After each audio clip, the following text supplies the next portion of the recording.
Jeez. I hate people. I hate people. This is why they're the worst.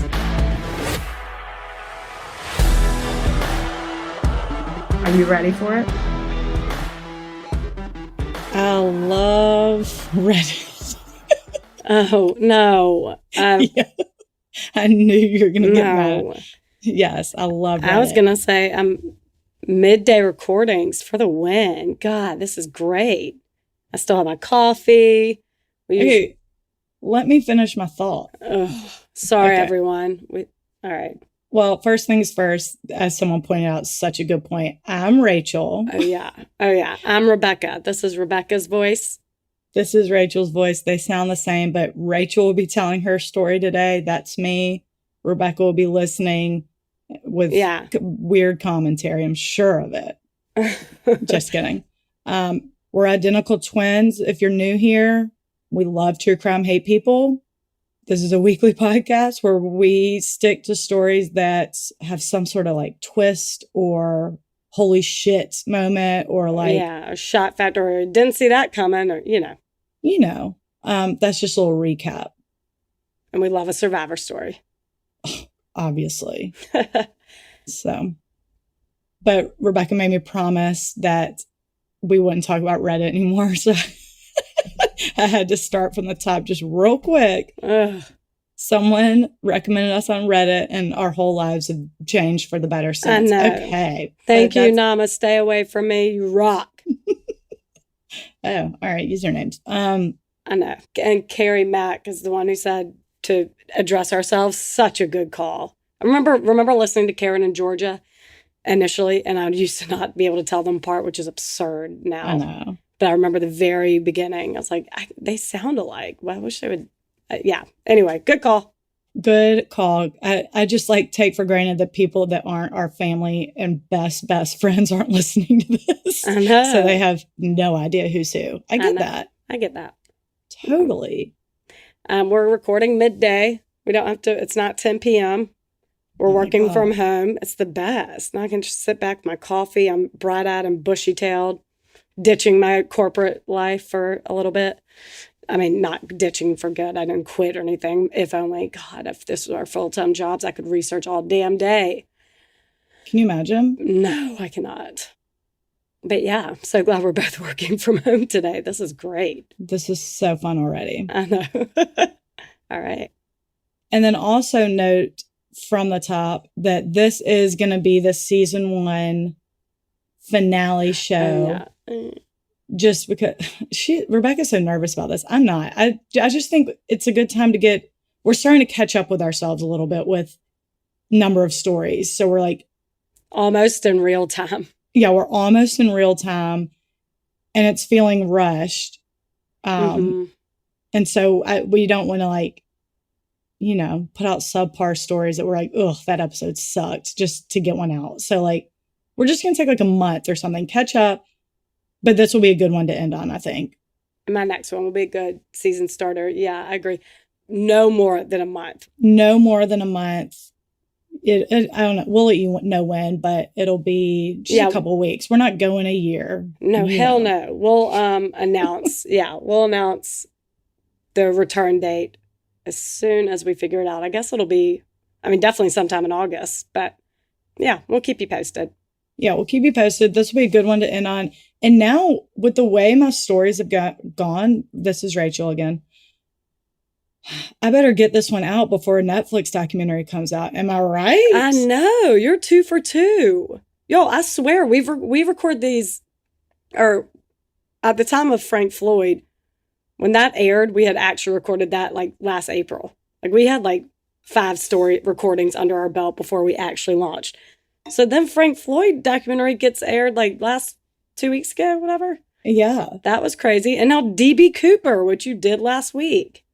You did John Less, but... I did John Less, but the story within a story was DB Cooper. And it's fascinated me ever since. And so Payne and I started DB Cooper, Where Are You? On Netflix 2 nights ago. It's so good. They're going to convince me. I'm with them. This guy is him. So... It's not John Less, so just watch. You'll be convinced too. They did way more research than I did, obviously. They're like... Well, the full documentary is dedicated to D.B. Cooper's. Yours was John List. But, okay, I'll start watching it. I love a conspiracy, but I'm sure he's dead, right? I would think that he died from that fall, but... No. Okay. They've got answers for all that, and he is alive and well. It's good. Watch it. Okay, I'll watch it tonight. Hell yeah. Payne's into it, too. Barrett will like it. Okay, great. All right. Did you have anything else? I mean, not really. Just gabbing with you. But I do want to... I'm traveling every weekend in August is travel, and then September is Europe. And me and Barrett keep playing with the idea of moving to Amsterdam. So I'm just giving you that heads up now. Wouldn't that be fun? No. Do not do that. Okay. I will kill you. DC was far enough. I know, but Amsterdam's so cool, and you only live once, man. And I don't know. We'll see when we get there. We might be one of those people. I always envy those people who go on a trip and never come back. Don't YOLO me with this. I can't. I know. I don't know how realistic it is, but it is so fun to talk about. Oh my God. It actually makes me really sad. I'm so mad now. Okay. Well, don't be. Don't be yet. Good God. That's it, I guess. Well, I did like a Twinks ad. Oh my God. Duh. This is sponsored by Twinks. That's TWINNKS. If you're looking for a bra that doesn't show your VCL, that's visible cup line, or some comfy ass loungewear, head over to twinks.com. That's 2 N's. Founded by twin sisters that love true crime and hate people. It's us. It's our company. Yeah. Y'all, that's us. That's ours. Wow. Good call. Yeah. Well, someone was like, do they have ads? And I was like, nope. Good news is we're new and no one wants to pay us. And I was like, oh, well, we should like kind of promote our own company, I guess. Sure. It's our damn company. We can do what we damn well please. And I ain't paying shit out of that bank account to mine. Mm-hmm. All right. So this is kind of long. So let's just get it going. I mean, after all, we're pretty much just on our lunch breaks here. Right? I haven't taken a lunch break in fucking 10 years. I know. Same. Here, I'll turn off Roseanne. Y'all, if you're like us and you work from home and you can't do just silence, you just need some background noise. Early episodes of Roseanne are hysterical. You don't have to pay attention. Well, unless you haven't seen them, then you need to sit and watch and pay attention because it's hilarious. God, they're so funny. And it's on Hallmark like pretty much all morning. So I just like let it roll. It's so funny. Like legitimately funny. Like, you have no idea. It is laugh out loud. You think you remember it, and my friends used to be like, no, or they weren't ever allowed to watch Roseanne because it's like white trash and blah, blah, blah. And I'm like, no, really. It's like witty. It's hysterical. I'd say the first like 4 or 5 seasons. It starts to get a little, but the early ones are so funny. They're so damn good. So I just turned this off for y'all. Have you been watching Southern Charm and all that? Oh, yeah, of course. I mean, me too. But I kind of like don't have anything to say about it. I don't either. I was thinking that. Catherine makes me uncomfortable, per usual. Well, that's a given. That's it. Okay. Vanita modeled our Twinks bra for us. I love her. I know. She's good. So cute. She's so cute. Okay. All right. Great. All right. I need my coffee nearby. Isn't that a cool mug? Oh, yeah. I love Your that. hand goes like in it. Oh, cool. Seattle. Was Alaska dark all day? No, it was light all day. Okay. No, it was light sunset at like midnight. Okay. It was awesome. Anyway, so I'm telling you about Nicholas Barclay. I won't even tell you how many pages this is. Sources are Ranker, History 101, a New Yorker article by David Gran, Odyssey, Case File, and 60 Minutes Australia. Damn. I know Australia. Okay. I know. I actually don't know why, but because it was an international story. You'll see. I think I know it, but, well, okay. God, I hope not. Okay. June 13th, 1994, 13-year-old Nicholas Barclay was playing basketball with a friend near his home in San Antonio, Texas. The sun was starting to set, so he called his 24-year-old brother Jason to pick him up, but Jason was all, "No, you can walk." So Nicholas told him to put his mom, Beverly, on the phone, but she was sleeping after working her overnight shift at Dunkin' Donuts. Mm-hmm. So he was like, "No, really, I'm not waking her up. Walk." The basketball courts were about 1.5 miles away, but Nicholas never showed up at home. However, that wasn't that unusual. So the family really wasn't that worried yet. Nicholas was, as every single article described, troubled. Mm-hmm. I hate it. I don't love it. What does that even mean? Well, I'll tell you, but I'm scared people use it to negate the fact that he's missing. Right. But you need all the facts, so here they are. He's 13? 13, yeah. It's just that teenage angst. He's not troubled. Well, it's more than angst. Okay. I was a bitch, but I didn't. Oh, no, yeah, you are a bitch. No. He had a really sad home life. His mom was a functioning heroin addict, and they had a really bad relationship. Nicholas had a history of both physical and verbal violence, especially towards his mom, which is why she asked Jason to move back in so he could possibly help with Nicholas's behavior. But Jason was also a drug addict. When he first moved in, it did help ease tension, but eventually he gets caught up in the fighting too, so it ends up just making things way worse. Mm-hmm. So it wasn't uncommon for Nicholas to run away for like a day after a big fight with his mom. There were a few occasions that the cops were called to come calm him down because he would just get enraged. Oh. The cops were familiar with Nicholas because he already had a juvenile criminal record after stealing a pair of shoes, threatening one of his teachers, and breaking into a convenience store. In fact, there was a court hearing for those crimes scheduled for June 14th, the day after he disappeared, to determine if he should go to a group juvenile delinquent home. So his family was like pretty confident that he was just trying to avoid that. Wow. What was the threat he made? Do you know what the threat he made to a teacher was? No. That just seemed like, I can't imagine a threat where I would call the police and press charges on a 13-year-old. Like, talk to the parents, sure. That just seems so... Yeah, I don't know. Weird to me. My God, what was the threat? All right. No, I have carry no on. idea. I'll carry on. But when he was gone for over a day and didn't even come back for more money, and they knew he only had $5 with him, they started to worry and filed a missing persons report. Mm-hmm. Without a credit card or obviously a phone to track, Nicholas was untraceable, so his days-long disappearance turned into several months. But after 3 months, his brother Jason was coming home one night and says he saw Nicholas trying to break into the garage, but ran away when the car pulled up. So Jason called the cops, and the cops searched everywhere but didn't find him. Nothing came from this, but like the brief encounter gave them some hope that he was at least alive. Oh my God. Uh-huh.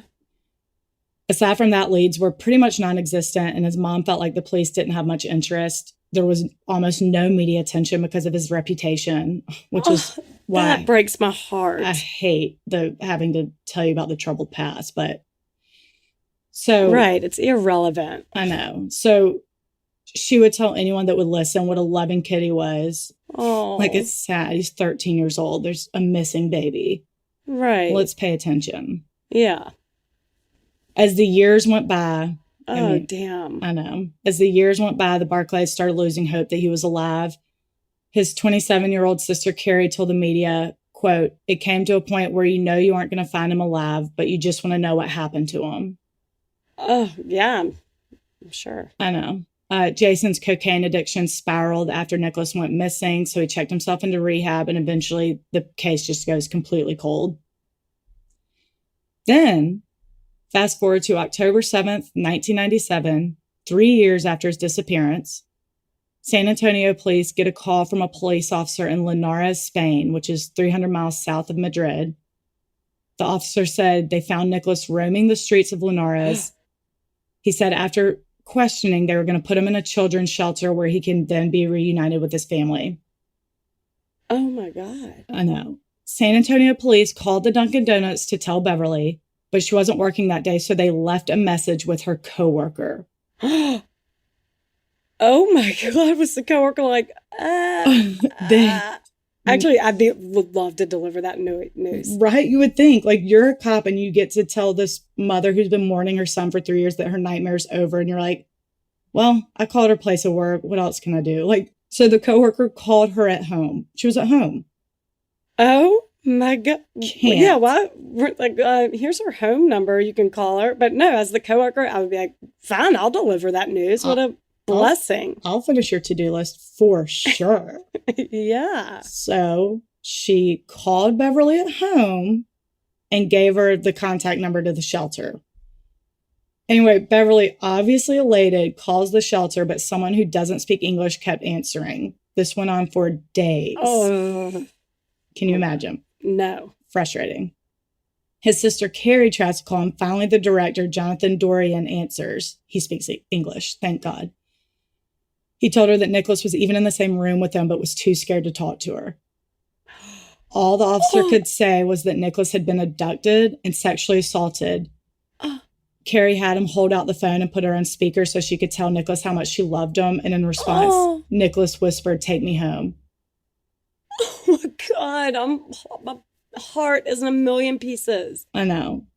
Now the family was cleared to go over there and get Nicholas. Beverly had an intense fear of flying, so Carrie volunteered to go. She couldn't afford the plane ticket, so her employer paid for it. Again, it seems like something the San Antonio police could have covered, but okay. All right. 1 week after getting the news that Nicholas was found, Carrie was en route to Spain, her first time ever out of the country. Employees from the shelter picked her up from the airport and took her to Nicholas. He was very nervous, but he walked up to her, gave him a big hug, and said, "I love you." Again, tears. Yeah. They were taken into a visitor's room, and she showed him pictures of family over the years that he had missed. She asked him what happened, but he wasn't ready to talk about it, so she didn't push him. She just figured he'll open up when he's ready. Mm-hmm. As shelter employees organized getting Carrie and Nicholas back to Texas, Carrie called San Antonio FBI agent Nancy Fisher to update her on everything, and she was stunned. In all of her years working with cases of missing kids, nothing like this had ever happened. Nicholas was cleared by the courts to go home, but immigration wouldn't let him since he didn't have a U.S. passport. So Nancy Fisher worked with the U.S. State Department and Embassy in Madrid, and they issued an emergency passport the same day, and Nicholas could finally go home. Carrie said once that was all sorted out, she asked Nicholas if he was ready to go home, and he said yes, and she responded, "Let's get the fuck out of here." I love her. Oh my God, I love her. She's on that 60 Minutes. Oh, is she? You know what? Let's get that fuck out of here. We're getting the fuck out of here. Dodge. When they landed in San Antonio, Carrie gave him the heads up that the entire family was at the gate waiting. Oh. Which, by the way, probably very overwhelming for him, but not a good idea. Beverly obviously should be there, but like aunts, uncles, everyone. One had a video camera. I'll see if I can post it. It's like online of him just like walking out the gate. It's so overwhelming. I can't imagine. But, yeah, I would start it slow, peeps. Well, they did not. FBI agent Nancy told them that she needed to interview Nicholas as soon as he got home so they could start their investigation and hopefully catch his abductors. So on November 4th, 1997, Nicholas went to the National Center for Missing and Exploited Children in San Antonio to talk to Nancy and told her everything he had been through, and it's the most terrifying. So here's what happened. On June 13th, 1994, after he played basketball, two men started chatting with him. Next thing he knew, they shoved a washcloth in his face and he passed out. Clearly, chloroform. He was being overseen by high-ranking military officers, and through the use of a military plane, they flew him over to Europe, where he and several other boys were forced to constantly move, like bounce country to country in a pedophile sex ring. They broke both of his hands with a baseball bat. Oh, Jesus. Broke his leg with a crowbar and raped him almost nightly. If he spoke English, they'd beat him up. They made him... What was he supposed to speak? Languages? Yeah, you either learn the language or don't speak, pretty much. Oh, my God. They made him and the other boys constantly wear headphones with screaming voices saying, "You are not you," in different languages. And it would just go on a loop. My God, what a mindfuck. I know. So because of this, and obviously not being allowed to speak English, he came home with like an accent. Oh, yeah. Needing to disguise the boys, they dyed their hair and gave them glaucoma solution for their eyes that changed the color. So his eyes were blue, but they were kind of more brown. It was like a glaucoma medicine that does this.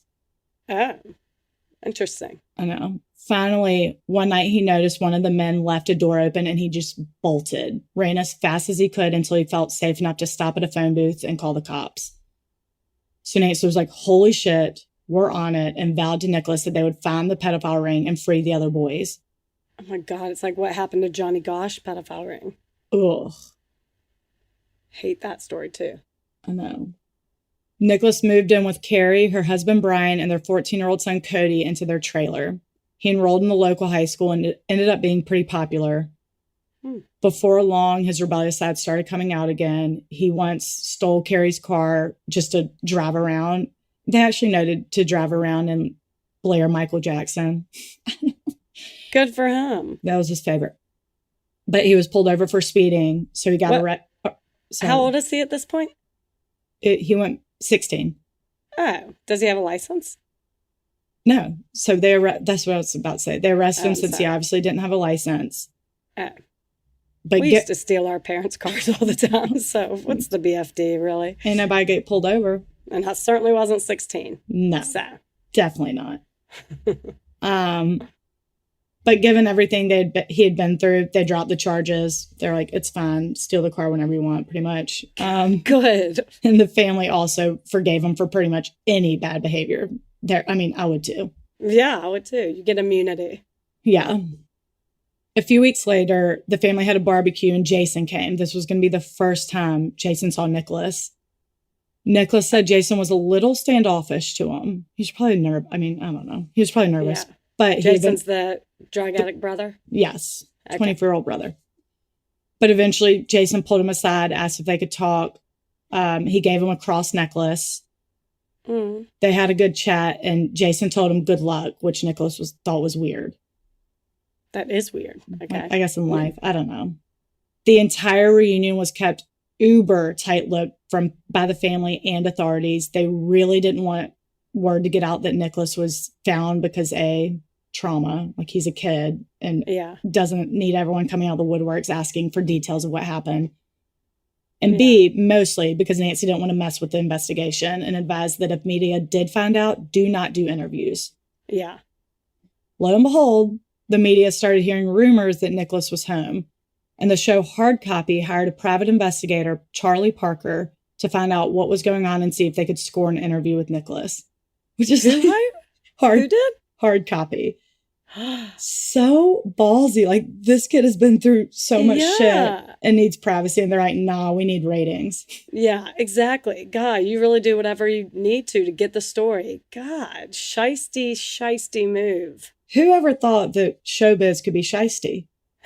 Whoever thought it'd be so cruel? But golly. Never heard that. I know, but still, have some boundaries, my God. No. They said, heard you, listening, but hard no. So Charlie Parker was a former cop with a ton of experience with missing kids. He also volunteered with a charity that investigated unsolved children's murders. I love him. Oh, okay. TBH. He's crossing boundaries, but he was hired to. Okay, what is Hard Copy? It's like a kind of a shystier Access Hollywood, I guess like a TMZ. It's like a tabloid news show is how they describe it. I don't even know if it's still on, but they do shady things like that to get the story, I think. Clearly. I think that's a reputation they have. I don't know if it's still a thing, but they focus on... It's just like a gossip site? It's not even like... It's a TV show, but they do like scandals and... Yeah. I know, but it's like gossip focused, or sounds like celebrity, whatever, TMZ type thing. It's not even like a huge credible news source, like I don't know. All right, well, I don't know. Shady biz. Invading boots. A little kid like that. But okay. Love Charlie Clark, I guess. No, Charlie Parker. Oh. Oh. I think we went to high school with the Charlie. He's older than us. Oh, okay. Well, love him too. Sure. Sure. So Charlie Parker contacted FBI agent Nancy Fisher, who confirmed that Nicholas was home, but no way in hell she was giving him contact information. Ultimately, it didn't matter because he was a pro, ended up finding Beverly and asking Nicholas if he would do a hard copy interview. Even though the FBI strongly discouraged it, Nicholas said yes. Oh, no. And I guess Beverly just was like, all right, whatever he says goes. Like, Yeah, she would have to sign off on it. Right? Yeah, he was a kid. So, but they did it. Hard copy came over to Carrie's house, set up cameras for the interview. Charlie Parker also came to watch. They air the interview, words out, Nicholas is home. In his position, my first interview would be Nancy Grace. Okay. Just so you know. I would speak to Nancy Grace before I spoke to the FBI. For sure. And then I'd tell the FBI they need to add Nancy to the team of investigators. And interrogators. You definitely to interrogate. Mm-hmm. That's all I'm saying. Mm-hmm. Meanwhile, the investigation isn't moving along as Nancy had hoped. Nicholas repressed a lot of the details, so she was finding it hard to zero in on the kidnappers. So she reached out to Dr. Bruce Perry, a world-renowned forensic psychologist in Houston who specialized in children suffering from trauma. She asked him to interview Nicholas to see if he could get further details about the abduction, the men involved, just like something new that was probably repressed. So Dr. Perry was all sure. They flew Nicholas to Houston to meet Dr. Perry, and after the interview was over, he called Nancy to discuss it, not starting with the details of the abduction, but telling her, quote, "I guarantee you that the person I met with was not born into an English-speaking family." I just got chills up and down my back. Yeah. As Nicholas told Dr. Perry the story, he noticed how he wasn't showing any of the physiological or behavioral features that are common with someone retelling a traumatic event. For example, dilated pupils, edginess, really good posture. Isn't that interesting? If you're like retelling a traumatic event that happened to you, those are the features you commonly see. Oh, yeah. Because you kind of tense up. Yeah. I was just thinking how good my posture is right now. And when you just said that, because I'm sitting upright. Yeah, I can see that because you're all tense. Yeah. You're like sitting upright and you're attentive. And yeah. So he's observing all this. And he said it seems like Nicholas was telling him a story about something that happened to someone else. He seemed casual. The absolute biggest red flag was the accent. Dr. Perry said the second Nicholas introduced himself, alarm bells went off, and he told Nancy that if this person was born and raised into an American family, he would have reverted back to his original accent by now. I was wondering that, actually, because he was gone for 3 years? Yeah. Yeah. Okay. I was wondering this. Here's the thing. Charlie Parker actually already brought up similar concerns to Nancy after the hard copy interview. As Nicholas was telling his story to hard copy, Charlie really starts to observe his behavior and is taken aback that he still had the accent even though he's been home for several months. When looking at a picture of Nicholas as a kid, he was also shocked at how different he looked. Charlie then remembered reading a story about James Earl Ray, MLK's assassinator. Mm-hmm. He was arrested at London Heathrow Airport after they identified him by comparing him with a picture of his ears. Really? Apparently, ears are as unique as fingerprints and possibly even a better identifier because at birth, ears are fully formed and don't change.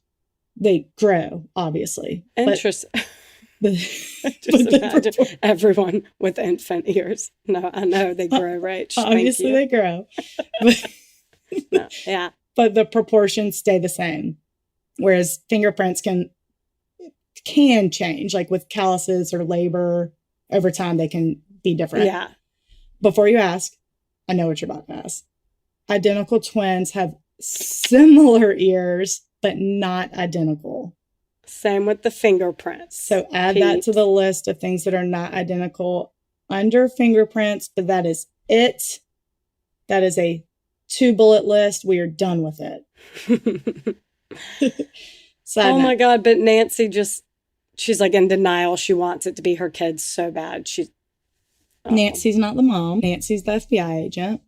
Beverly's the mom. But I'll get to all that. Okay. Side note, though, I wrote the story on my work computer while we were in Oregon and Washington. And so if my IT department tracks Google history, they're going to see searches of like chloroform. And do identical twins have identical ears? I think about that when I'm writing my story. I'm like, you see Dateline 2020s when they're like, well, their internet search history was incriminating. And I'm like, no, come on. Let's not. Give everyone a break, because I'm researching like sexual sadists and sodomy. And ew, you are. I mean, something specific about sodomy that I have to learn for my next story. Oh, God. Anyway, so I was like, God, this is looking rough for me. But anyway. I know.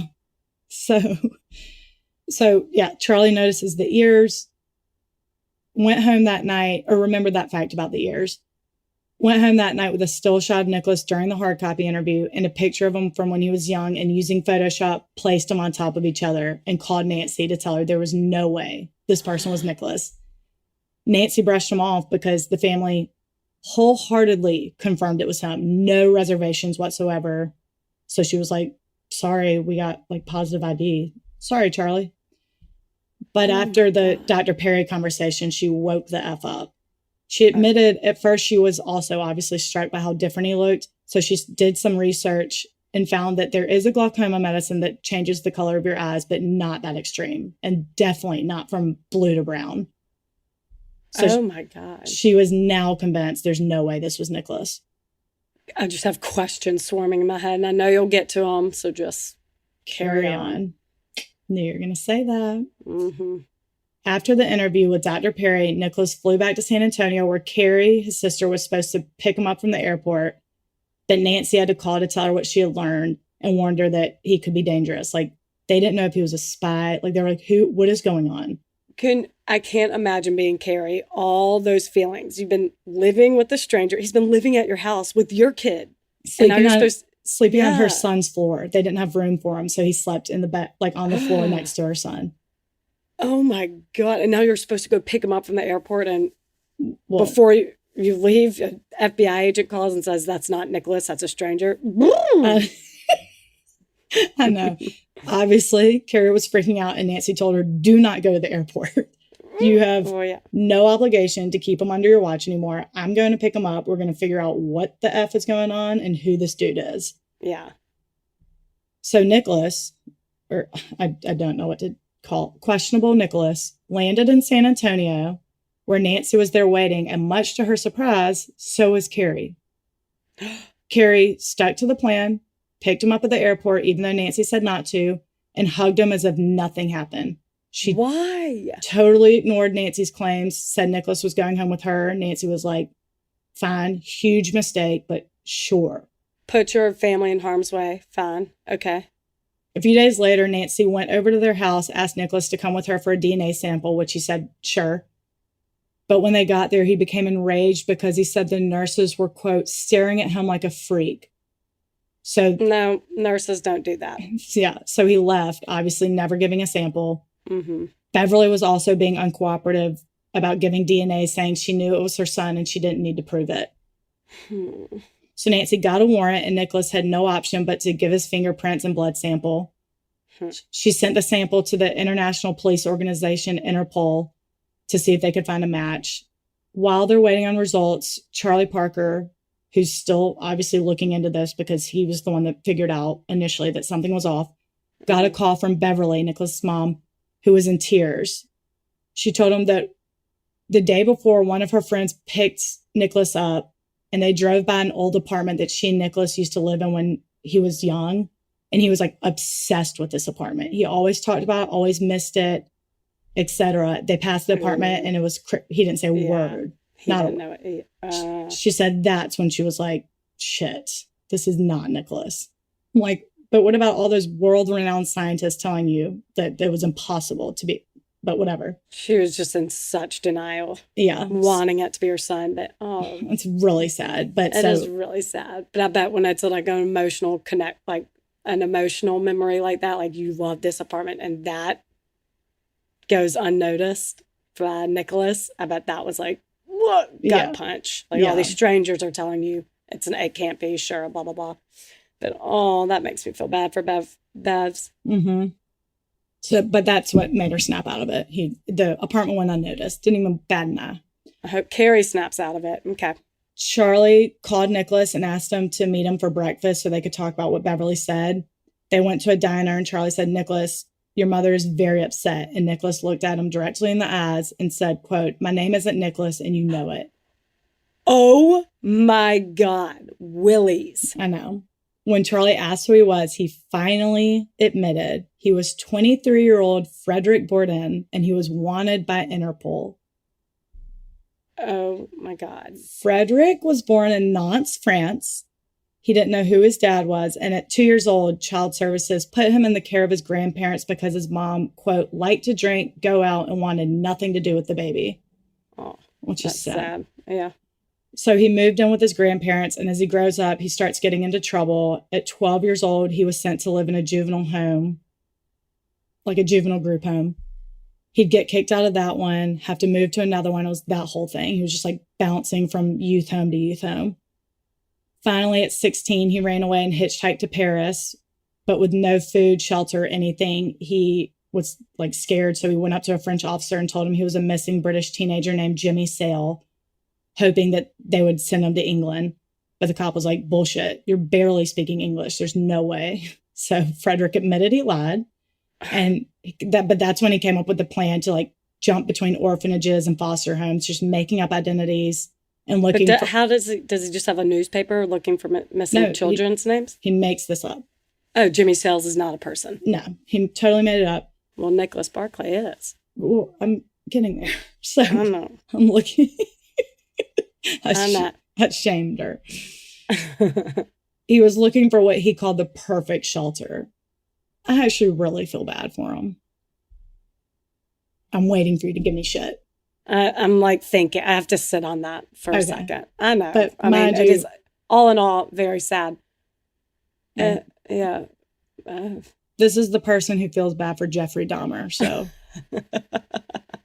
well, let me see how remorseful Nicholas is, or Frederick is. Okay. And if he's not remorseful, then I don't know. I mean, I feel okay. I'll sit on it. Okay. If this is the first episode you're listening to, if you decide to catch up, you'll learn that Rebecca feels bad for Jeffrey Dahmer. But you can. I don't feel like defending myself, so I'll just let it be. But sure, just chew on that. Okay. As soon as these shelters start growing suspicious, he'd bolt, go to another one, do the whole thing over again. So by the time he was 18, he'd posed as over 12 fictional children as he just bounced around Europe. So for constantly lying to police and magistrates, Interpol was on the hunt for him, which is why he was wanted. And when he came up with the plan to go to the U.S., so here's how he did it. Mm-hmm. He asked to use the phone at his shelter and called the National Center for Missing and Exploited Children in Alexandria, Virginia, trolling for a real identity. Speaking English, since he perfected his English more. He still had an accent, obviously, but he told him his name was smart. He told him his name was Jonathan Dorian, a director from the shelter. So he was the one that called San Antonio police, obviously, Jonathan Dorian. And he said he had a scared child with him who wouldn't say his name, but appeared to be American.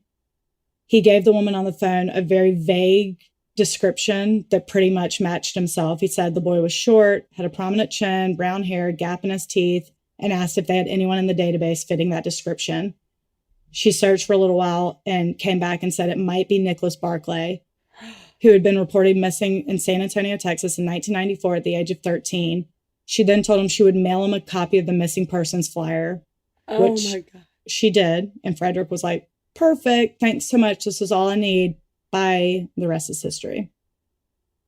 Oh my God. By the time he finally admitted He's clever. I know. A smart, clever little boy. Okay. By the time he finally admitted who he was to Charlie Parker, Nancy Fisher had already gotten the DNA results back from Interpol, confirming that it was Frederick Bourdin, and was working on getting a warrant. On March 6, 1998, almost 6 months after living with the family, he surrendered to police. Uh-huh. While in custody, though, he alluded that Beverly and Jason may have had something to do with Nicholas's disappearance and had to have known the entire time that he was not Nicholas. Hence, Jason coming to the barbecue, being weird, standoffish, and saying good luck. Oh, my God. Like, he later said in interviews, he was like, ooh, this guy knows what's going on. Oh, okay. I got to chew on that, too. The cops were like, while you're uber trustworthy, Frederick, we already had our own suspicions, so chill. Apparently, before the fake return, the cops were looking into Beverly and Jason anyway, having known about their volatility, and after teachers from Nicholas's school made note of various times he came to school with weird bruises. Oh. FBI agent Nancy gave Beverly a lie detector test and asked, do you know where Nicholas currently is? Obviously, she said no. The examiner said she passed, but strongly suspected she was on drugs, specifically methadone. Oof. To which she was. Later, she was. Wouldn't your blood pressure and heartbeat be like going a million miles per hour? No, I think it makes you like real chill. Oh, okay. I think it's like heroin. I don't know. I don't know my drug. Okay. So they waited a while for the drugs to wear off, gave it to her again with the exact same question, and she failed miserably. The examiner said, quote, she blew the instruments practically off the table. When they pressed her with more questions, Beverly yelled, I don't have to put up with this, and ran out the door. Nancy caught up with her and said, the hell you don't? Get back here. I know. Nancy caught up with her and asked her why she was running, and Beverly furiously said, this is so typical of Nicholas. Look at the hell he's putting me through. Which is sketch. And I don't want to stick up for her, but if she was coming off of methadone, like, I would imagine you're just a wreck. That's what I imagine the lie detector test would be off. You're like, I don't know, erratic and blood. I don't know. Maybe not. I need to know more about methadone, but we'll go do it real quick. Okay. Let me know. Okay. Yeah, I mean, I bet she's agitated because maybe, I don't know, but to say that about your missing kid. No, it's bad. It's very sketchy. It's incriminating. And that's it. I'd be like, okay, you did something. They then asked if they could interview Jason, and he was very resistant, but eventually came around. Nancy said she really had to work to pull words out. He wouldn't open up at all, even when she asked why he wasn't eager to see his brother when they thought he came home, because the barbecue was 2 months after he returned, and Jason didn't go see him. Especially when he seemingly took it so hard. That's when they said his addiction spiraled. He gave him nothing, which made him obviously more suspicious. He then refused to talk to them without a lawyer, and several weeks after his interview, he died of a cocaine overdose, which a lot of people suspected was on purpose. Yeah, I'm sure it was. All in all, the cops are suspicious of Beverly, but never have enough evidence to go on. So Nicholas Barclay has never been found, and nobody's ever been charged. Frederick was sentenced to 6 years in a Texas prison, which was 3 times more than the recommended sentence for perjury and for obtaining and possessing fake documents. He got out in 2003, moved back to France, where he continued posing as teenage boys, eventually got caught, served 4 more months in prison, and after that stint, he met a French woman, got married, had 5 kids, and now they're just living happily in France. Wow. All right, I can get on board with Frederick. See, he's clever, and I like a guy who sees a problem and fixes it. No, I hate it because in an interview, obviously he has no remorse because he went on and did the exact same fucking thing. Right. No, yeah. And then in an interview, they're like, you don't feel bad that you just put this family through like an absolute living hell. And he's like, I mean, the alternative was going to prison. I'm like, how entitled are you? How dare you answer for your problems? Just put them on someone else and try to get out of it. Like, screw you. Oh, well, then, now I hate Frederick again. See, I thought you just said you felt bad for him.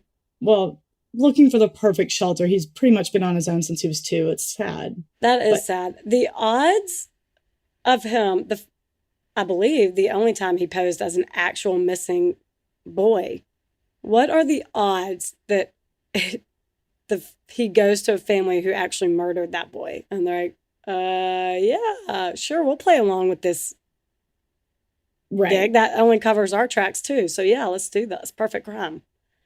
That is just so weird that, like, had he done that to probably any other family in the world, they would would have been like, oh my God. I don't know if Beverly had anything to do with it. Well, hold on. This is my last thought. Okay. When David Grand, the journalist for the New Yorker article I read, asked Beverly how she could believe a 23-year-old Frenchman was her son, she said had she gone with her gut, she would have known right away.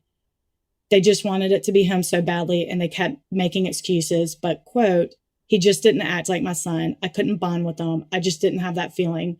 My heart went out for him, but not like a mother's would. The kid's a mess, and it's sad, and I wouldn't wish that on anybody. Oh. After Jason died, she said after she lost her 2 boys, she quit drugs. Oh. She has a steady job when he interviewed her. He asked if she had anything to do with it. Obviously, she said no. He asked if she thought Jason did. I think the article said she hesitated for a second and said she really doesn't think so. But when he was on cocaine, she said he was a different person. He was crazy. I'm like, I kind of think that maybe Jason had something to do with it. And she just doesn't want to explore that. But I'm like, they couldn't find any evidence. How a 24-year-old getting away with the perfect murder. I'm like, I really either overestimate the cops or underestimate the wits of a 24-year-old drug addict. Like, I just don't know how you could. Not a trace of them has ever been found. Nothing. But didn't you say at the beginning they didn't really?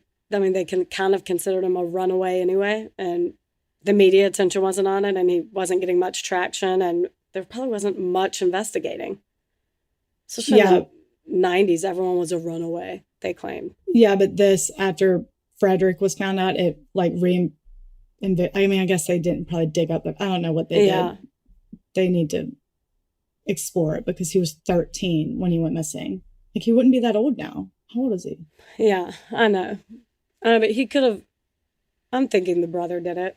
Because 90s, the DNA was still so new. I don't know.